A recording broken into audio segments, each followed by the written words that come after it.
To be honest, it's a terrible car and it's a terrible boat, but it sort of just about crosses the line of doing both at the same time. Move out of here! Leepu's here! Welcome to another of our searches for the cars from Chop Shop London Garage, the programme where Leepu the designer and Bernie the mechanic took chunks out of cars and each other. On this episode we're going to concentrate on just one car, the surf car, because we've got an interview coming up with its current owner. And not only that, I'm going to show you what I believe is the most epic MOT pass advisory, unless you can prove me wrong. Keep watching. Before we dive into the search for the surf car, something important's happened. Listen to this. Hi Oscar, this is Bernie from Chop Shop. If you really want to know what Chop Shop is about, the things you need to ask, give me a call. Okay? Bye, sunshine. So what are your thoughts, guys, on that? Would you like to hear more from Bernie? Looks like he's up for telling us a bit more what went on behind the scenes and so on. Could be interesting. What questions would you like to ask Bernie? And please make them sensible ones. Anyway, let's get back to the plot. The surf car. Now, this episode first aired in October 2007, so quite a while ago now. And this car, as I already mentioned, was designed for the surf market down Newquay and Cornwall, idea to put their surfboards in the back and so on. This car first ended up post-show in the hands of Rodders. Remember him from the last episode, the guy that had actually purchased quite a lot of the cars from the show. He sold it on. Unfortunately, he can't remember who to. However, he does have a picture here of when he collected it along with the Angel Cab. And the Angel Cab, we've got an update coming in our next episode, so make sure you do whack that subscribe button. Now, I do have a registration number for this pickup, and it is K989AOG.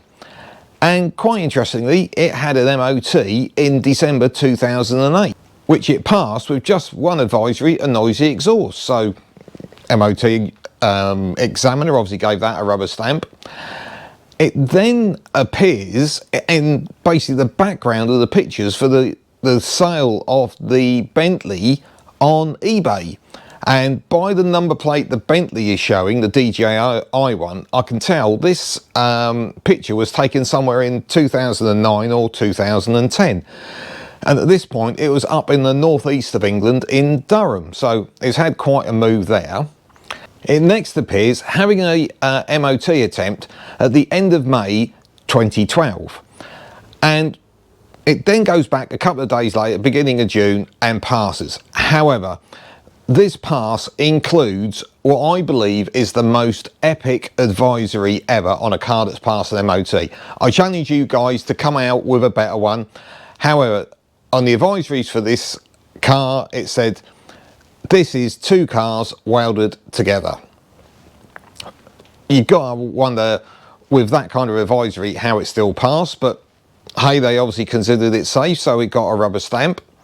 It then has subsequent advisory-free passes in October 15 and January 2018. And the last thing I found on this car originally was the fact that it was up for sale on eBay in Blackpool in 2018.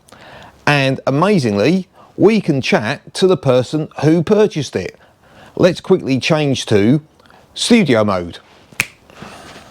And I am so pleased to be able to welcome Charlie, the current owner of the Chop Shop surf car, to the channel. Welcome, Charlie. Hello. Thanks so much for agreeing to do this. Please tell us, how did you first come across the surf car? I bought the car on eBay. I forget how long ago now. So I think you've done more research than I have, to be fair. I've had it 5 or 6 years, have I? Yeah. From my estimations, you got it in about 2018. Yeah, that sounds about right. And do you remember what you paid for it? I think it was around 1,200 quid, there or thereabouts. So there's all these wonderful things on eBay to attract us. What on earth made you go for the surf car? Oh, I've got a few weird and wonderful contraptions, and I think someone just sort of tagged me in it and said you should buy this, and I agreed and then went and did it. So when you got it, had it been painted blue? Because originally, of course, it was white with those dots over it.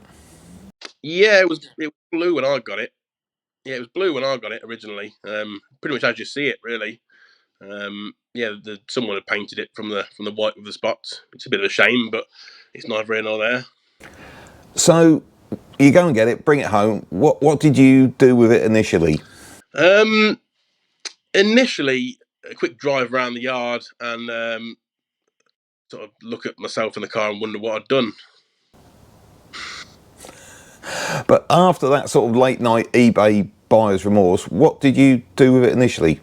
I stickered it up with my business advertising briefly. Took it to a few local car shows, and I was going to park it at the side of the road and leave it as an advertising piece, but I couldn't tax it. So the DVLA were being difficult.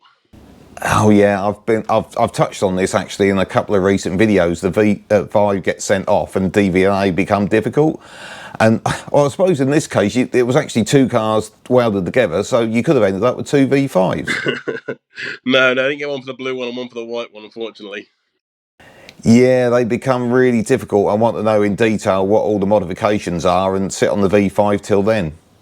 Yeah, they were asking all manner of questions. A big fat wad of paperwork that turned up, and it was all well beyond my pay grade to try and get it sorted. It's not to say it's not a very good car. It's got 6-inch wheel spaces all round, and it doesn't drive very good, as I'm sure you can imagine. So it was never going to be a road car as such. And I suppose the sort of two cars welded together advisory probably caused a bit of an alert down at DVLA at Swansea. Yeah, I'd like to think that MOT tester someone had a word with him, I think. So you've had it a little while. You've used it for a bit of business advertising, and you've had it left in the corner of your yard. What on earth triggered you to suddenly decide you were going to make it a amphibious floating car? I can't remember what the sort of final straw was. I built one before out of a little Suzuki SJ, but that looked absolutely terrible. I'll try and find a video of it or a picture of it at least. And expanding foam everywhere, 25-litre drums tied to the front of it. It was appalling looking, but it sort of worked. So I thought I'll build a better one after that Mark II and make a nice tidy job of it. Was the plan. But to float, obviously something needs to be watertight, and it's been sat in the yard for a while. What was it like on the rust front? Yeah, there was a few holes in the sills. When they originally made it, they test drove it up and down the beach on the final sort of, here's what we've made. And there was an awful lot of sand still in the sills. It was just sort of falling out of the rust holes, to be fair. But it weren't no major problem. Expanding foam is a brilliant tool for filling colossal holes. So for anyone considering making their car amphibious, that's your number one weapon of choice, is it? Yeah, they'll use a lot of Celotex, sort of household insulation, that sort of foamy stuff. Jammed that everywhere I could find a hole, and then filled in the gaps with the expanding foam.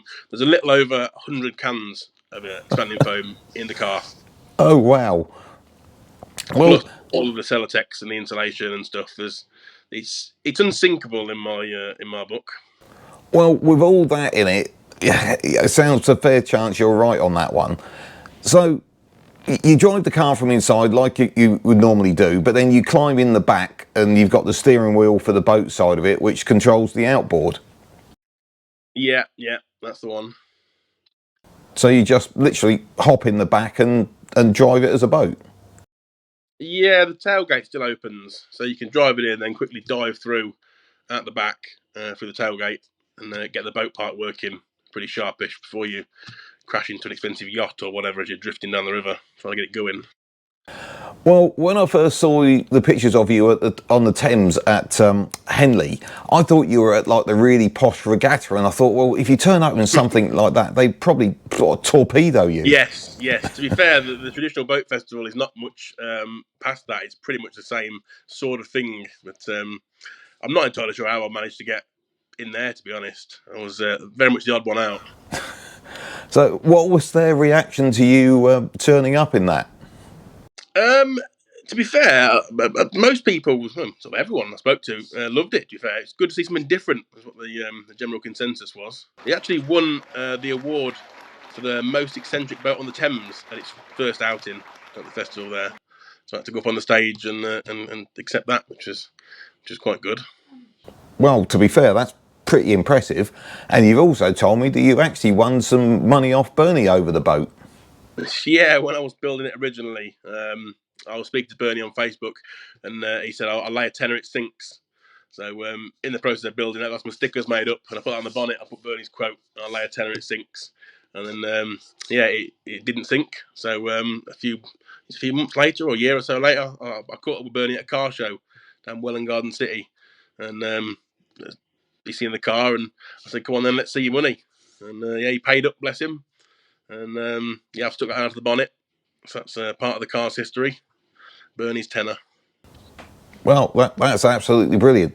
So now you've sort of got it working as a boat. Does it still drive with the original sort of petrol engine in it? Yeah, it's got the original 1.2 petrol engine. It's pretty gutless, but it just about does the job. So is it better, would you say, as a car or as a boat? To be honest, it's a terrible car and it's a terrible boat, but it sort of just about crosses the line of doing both at the same time. Okay, I guess that's probably a fairly good way to summarise it. And you've not only had Bernie look at the boat, you told me you even had the car's original designer Leepu cast an eye over it.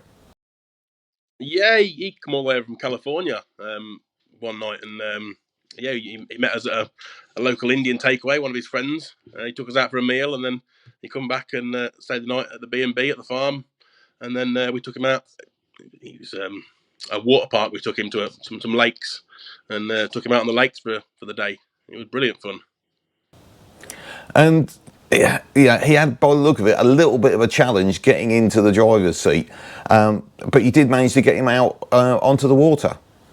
Yeah, it's very difficult to get in and drive. The seats don't really adjust. The window's not particularly big. It takes a bit of shoehorning yourself in. So he was much more suited on the back in the boat part of it. But I think it was the second run of the day, I launched it into the boat, down the boat ramp into the water, pretty much flat out, and the bow wave come and smashed the windscreen. So that folded that in. Oh no! Yeah. I suppose you didn't really allow for that in your sort of original design concept, running in at full speed. No, I suppose there's just a limit of how fast you can go into the water, and I exceeded that limit on that occasion. And I understand you've tried running it up the drag strip a couple of times as well. Yeah, I've always been foiled by something or other. This time it was arm restraints I didn't have, but there's always some hoops you got to jump through, and hopefully next year is the one. We've proved it on water. Now can we prove it on land? Well, to be honest, I look forward to seeing that. And you mentioned next year. What are your future plans with the car? Well, I don't know if I've got that yet next year, but at some stage, I mean, the ideal goal is to cross the channel with it. That's the big one. Wow, that is certainly a big idea, and I'm sure a lot of us remember the damper van and Toyota from Top Gear having a go at that a few years ago, and I think it was only the Toyota that made it, so that's quite a challenge. Yeah, it's not going to be easy, but a good reliable outboard. If anyone wants to sponsor me a good one, and feel free. Well, hopefully someone out there watching this might be able to help you out, so if you can, please do get in touch and we'll pass your details on to Charlie. What can I say? Charlie, it's been absolutely amazing. Thank you for taking the time out to talk to us. It's really appreciated, along with all the photos and videos you provided us with. I think everyone at home would have loved it, and also the fact that not only has one of these chop shop cars survived, it's gone on to be developed way beyond its original sort of design concept. Yeah, thanks for getting in touch. I look forward to seeing what other cars you manage to find and see how many are actually out there. Well, for that you need to keep watching. Thank you again so much, Charlie. I look forward to it. Keep well. Right, let's transfer back to normal mode. Wasn't that just a great interview there with Charlie? And I'd also like to thank Treacle Town Media for allowing us to use their footage to illustrate some of the stories Charlie was telling us. And next time we're going to do the last two cars that we haven't covered yet, And we're going to cover a load of updates from the information that you guys out there have helped provide to let us know what's happened to some of these cars that we couldn't quite track down. So make sure you do hit the subscribe button. Thanks so much for watching.